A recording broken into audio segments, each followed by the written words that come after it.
పాకిస్తాన్తో యుద్ధం సందర్భంగా ఇస్రో కేంద్రాల వద్ద అధికారులు హై అలర్ట్ ప్రకటించారు. శ్రీహరికోట, బెంగళూరుతో సహా 11 కేంద్రాల్లో ఈ అలర్ట్ కొనసాగుతోంది. పాక్తో ఉద్రిక్తతల నేపథ్యంలో అధికారులు భద్రతను కట్టుదిట్టం చేశారు. ఇస్రో కేంద్రాల దగ్గర సిఐఎస్ఎఫ్ సిబ్బంది సంఖ్యను భారీగా పెంచారు.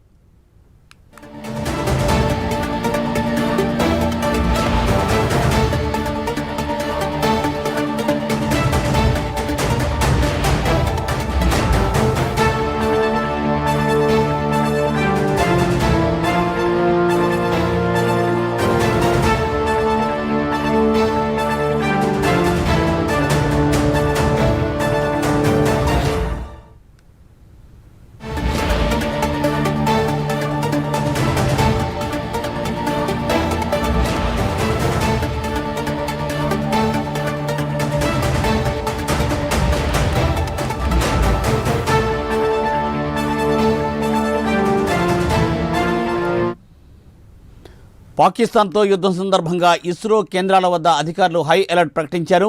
శ్రీహరికోట, బెంగళూరుతో సహా 11 కేంద్రాల్లో అలర్ట్ కొనసాగుతోంది. పాక్తో ఉద్రిక్తతల నేపథ్యంలో అధికారులు భద్రతను కట్టుదిట్టం చేశారు. ఇస్రో కేంద్రాల వద్ద సిఐఎస్ఎఫ్ సిబ్బంది సంఖ్యను భారీగా పెంచారు. దీనిపై మరింత సమాచారాన్ని ప్రవీణ్ అందిస్తారు. ప్రవీణ్, పూర్తి అయితే భారత్ పాక్ యుద్ధ వాతావరణం నెలకొన్న నేపథ్యంలో ఈ వాతావరణం నేపథ్యంలో ఆ పర్యాటక ప్రాంతాలు ప్లస్ అదే ఏవైతే పర్యాటక ప్రాంతాలు ఉంటాయో కొన్ని ప్రాంతాలలో ముఖ్యమైన పట్టణాలు, నగరాలలో కూడా అయితే సెక్యూరిటీ అలర్ట్ చేశారని తెలుస్తుంది. అదేవిధంగా ఇస్రో అయినటువంటి ఇస్రో దగ్గర ఆయన బెంగళూరుతో సహా ఇస్రో కేంద్రం మరియు బెంగళూరుతో సహా 16 కేంద్రాలలో మొత్తం టోటల్గా కూడా సిఐఎస్ఎఫ్ సిబ్బందితోని మొత్తం టోటల్గా రెండంతల భద్రత ఏర్పాటు చేశారు. సిఐఎస్ఎఫ్ జవాన్లను కూడా అధిక సంఖ్యలో పెంచుతూ కట్టుదిట్టమైన భద్రత ఏర్పాటు చేశారు. ఎందుకంటే పాక్ కవ్వింపు చర్యలకు పాల్పడుతూనే అయితే డ్రోన్లతో దాడి చేస్తున్న నేపథ్యంలో ఎలాంటి దాడి చేసినా కానీ భారత సైన్యం ధీటుగా జవాబిస్తుంది. కాబట్టి అదే ఎలాంటి అవాంఛనీయ సంఘటనలు జరగకుండా ఎలాంటి ముందస్తుగా అప్రమత్తమైంది. కాబట్టి అప్రమత్తమైన నేపథ్యంలో ఇదే దేశంలో ఉన్నటువంటి ఏవైతే ఇస్రో కానీ ఇప్పుడు వివిధ రాష్ట్రాలలో ఉన్నటువంటి కానీ మన రాష్ట్రంలో ఉన్నటువంటి ఇస్రో అండ్ కర్ణాటక రాష్ట్రంలో ఉన్నటువంటి ఈ యొక్క ప్రయోగాత్మక శాలలు ఏవైతే ఉంటాయో వాటిని కట్టుదిట్టమైన భద్రత ఏర్పాటు చేస్తూ అన్నిటిని కూడా సంసిద్ధతను ఏర్పాటు చేసింది. సిఐఎస్ఎఫ్ బలగాలను కూడా పెంచుతూ కట్టుదిట్టమైన చర్యలు తీసుకుంది. అదేవిధంగా అదే కాకుండా బార్డర్లో ఉండేటటువంటి ఏవైతే గ్రామాలు ఉన్నాయో బార్డర్లో కాశ్మీర్ కానీ ఇప్పుడు రాజస్థాన్ కానీ ఈ ప్రాంతాలలో ఉన్నటువంటి పర్యాటక ప్రాంతాలు ఉన్నటువంటి వాటిలో కూడా అయితే ఈ యొక్క ఏదైతే సెక్యూరిటీ ఉంటుందో సెక్యూరిటీని అలర్ట్ చేసింది. ఆ హై సెక్యూరిటీని పెంచడం కూడా జరిగింది. కాబట్టి ఎలాంటి అవాంఛనీయ సంఘటనలు జరగకుండా కేంద్రం అన్ని ఏర్పాట్లు తీసుకొని ఎప్పటికప్పుడు రాష్ట్రాలతోని సంయుక్తం అవుతూ ఉంది.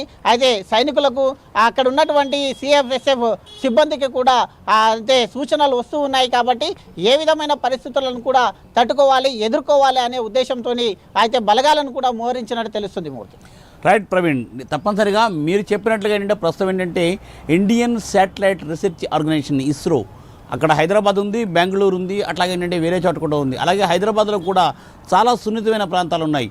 అన్ని చోట్ల కూడా సిఐఎస్ భద్రతను పెంచారని అనుకోవచ్చా? ఎస్, ఎక్కడైతే సున్నితమైన ప్రాంతాలు ఉంటాయో సున్నితమైన ప్రాంతాలు కానీ ఆలయాలు కానీ అయితే ప్రముఖ కట్టడాలు కానీ ఏవైతే చారిత్రాత్మక కట్టడాలు ఏవైతే ఉన్నాయో ఉదాహరణ రైల్వే స్టేషన్స్ కానీ అండ్ ఎయిర్పోర్ట్స్ అన్నింటినీ కూడా సిఐఎస్ఎఫ్ బృందాలతోని కట్టుదిట్టమైన భద్రత ఏర్పాటు చేశారు. క్షుణ్ణంగా పరిశీలిస్తున్నారు. ఎయిర్పోర్ట్కు వెళ్ళే వాళ్ళు కూడా 3 గంటల ముందే రావాలని కూడా ఆర్డర్స్ పాస్ చేశారు. 3 గంటల ముందు నుండే వాళ్ళ యొక్క లగేజ్ మొత్తం టోటల్గా కూడా క్షుణ్ణంగా చెక్ చేస్తున్నారు. అయితే వెహికల్లో వెళ్ళే వాళ్ళు కూడా మొత్తం వెహికల్స్ని కూడా చెక్ చేస్తున్నారు. ఎలాంటి అవాంఛనీయ సంఘటనలు జరగకుండా ఎలాంటి ఇది కాకుండా ముందస్తు చర్యలో భాగంగానే ఇవన్నీ కూడా ఏర్పాట్లు చేస్తున్నారు. కేంద్రం ఆదేశాలను అన్ని రాష్ట్రాలు స్పష్టంగా ఆ యొక్క కట్టుబడి ఉన్నాయి. అదేవిధంగా ఫాలో అవుతున్నారు కూడా. ఎక్కడ చూసినా అయితే కేంద్ర ఇస్రో సంస్థల దగ్గర ఈ యొక్క సైనికులు ఉన్నారు. ఇప్పుడు వాళ్ళని సంఖ్య పెంచడం జరిగింది.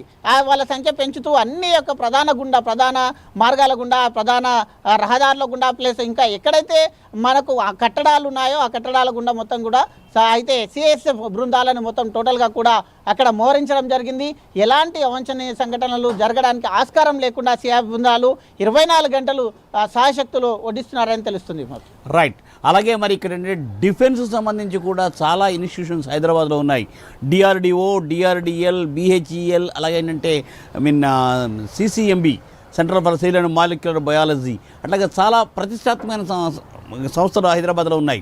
యాక్చువల్గా గతంలో కూడా చెప్తూ ఉండే ఈ డిఆర్డిఎల్, డిఆర్డిఓ లాంటి సంస్థలను హైదరాబాద్లో పెట్టడానికి కారణం ఏంటంటే ఢిల్లీ నుంచి దూరంగా ఉండి హైదరాబాద్లో దూరంగా ఉండడం వల్ల వాటికి సేఫ్టీ ఎక్కువ ఉంటుందనే ఉద్దేశంతోనే గతంలో వాటిని అలా ప్లాన్ చేయడం జరిగింది. కాబట్టి ఈ నేపథ్యంలో ఇప్పుడు అక్కడ కూడా భద్రతను కట్టుదిట్టం చేసి ఉంటారంటారా? దాని మీద మీ అప్డేట్స్ ఏంటి? ఎస్, అదేవిధంగా డిఆర్డిఎల్ కానీ ఇప్పుడు బిహెచ్ఎల్ ఏదైతే బిహెచ్ఎల్ ఉందో బిహెచ్ఎల్కు ఈరోజే ఉదయం స్పష్టమైన ఆదేశాలు కూడా వచ్చాయి. అయితే 11:30 నుండి ఉదయం 11:30 నుండి సాయంత్రం 5:30 వరకే దాని గేట్లు ఓపెన్ చేస్తారు. సాయంత్రం 5:30 తర్వాత బిహెచ్ఎల్ గేట్స్ ఏవైతే ఉన్నాయో బిహెచ్ఎల్ గేట్స్ మూసివేయడం జరుగుతుంది. అక్కడ లోపలికి ఎవరిని కూడా అనుమతించరు. ఎవరైతే అక్కడ లోపల ఉన్న వాళ్ళు ఉంటారో వారిని మాత్రమే, కొత్త వారిని ఎవరిని కూడా అనుమతించరు. ఈ రోజు నుండి అది అమల్లోకి వస్తుంది. అదేవిధంగా ఇప్పుడు మనం చూసుకుంటే కొన్ని పరిశోధన కేంద్రాలు ఉన్నాయి. వాటిని కూడా హైదరాబాద్లో స్థాపించడానికి కారణం ఏంటంటే హైదరాబాద్ సేఫెస్ట్ ప్లేస్, ఎక్కడ కూడా బార్డర్కు ఆనుకొని ఉండదు, ఆ సెంటర్లో ఉంటుంది కాబట్టి ఇక్కడ సెక్యూరిటీ కూడా హై సెక్యూరిటీ ఉంటుంది కాబట్టి ఎలాంటి అవాంఛనీయ సంఘటనలకు జరగకుండా అయితే సేఫెస్ట్ ప్లేస్ కాబట్టి హైదరాబాద్లో ఉంచడం జరిగింది. హైదరాబాద్లో ఎన్నో పరిశోధన కేంద్రాలు ఉన్నాయి. హైదరాబాద్ అంటేనే భారతదేశానికి గుండెకాయ లాంటిది కాబట్టి హైదరాబాద్లో ఏ సమస్యాత్మక ప్రాంతాలు ఉన్నా కూడా హై సెక్యూరిటీ ఉంటుంది కాబట్టి హైదరాబాద్కు ఎలాంటి డోకా లేదనే విషయంతో అన్ని విధాలు ఆలోచించి ఇక్కడ నిర్మించడం జరిగింది. బిహెచ్ఎల్ వంటి ప్రాంతాల్లో కూడా కొన్ని సూచనలు వచ్చాయి.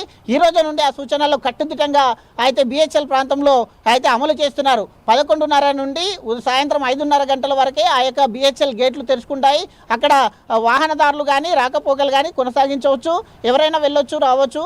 అయినా అక్కడ కూడా సెక్యూరిటీ ఉంటుంది, సెక్యూరిటీ చెక్ చేస్తుంది. కాకపోతే 5:30 తర్వాత పూర్తిగా గేట్లు క్లోజ్ చేస్తారు. మొత్తం టోటల్గా మళ్ళీ కేంద్రం నుండి ఆదేశాలు వచ్చినంత వరకు ఈ యొక్క ప్రాసెస్ మొత్తం కొనసాగుతుందని కూడా తెలుపుతున్నారు. రైట్ ప్రవీణ్, నిజంగానే మీరు చెప్పినట్టుగా ఏంటంటే పర్టికులర్గా ఏంటంటే ఎయిర్పోర్ట్స్కి వెళ్ళే ప్రయాణికులు 3 గంటల ముందర తప్పనిసరిగా వెళ్ళి అక్కడ సిఐఎస్ఎఫ్ ఆల్రెడీ సెక్యూరిటీ వాళ్ళకి సపోర్ట్ చేసి, ఎందుకంటే 3 గంటల ముందు వెళ్తే సెక్యూరిటీ చెక్ కూడా చాలా టైం పట్టేది కాబట్టి అది కూడా ఏంటంటే క్లియర్ అయ్యి ఏమాత్రం ఇబ్బంది లేకుండా ఉంటుంది. అలాగే ఏంటంటే దేశ రక్షణ కోసం మనం ఆ మాత్రం వాళ్ళకి సపోర్ట్ చేయవలసిన అవసరము చాలా ఉంది ప్రస్తుతం. కాబట్టి ప్రయాణికులు అలాగే ప్రజలు అందరూ కూడా కేంద్ర ప్రభుత్వం అందిస్తున్న ఈ సలహాలు సూచనలు తప్పనిసరిగా పాటిస్తూ కేంద్రానికి మన వంతు సహాయం మనం తప్పనిసరిగా చేద్దాం. Right, thank you Praveen, thanks for update.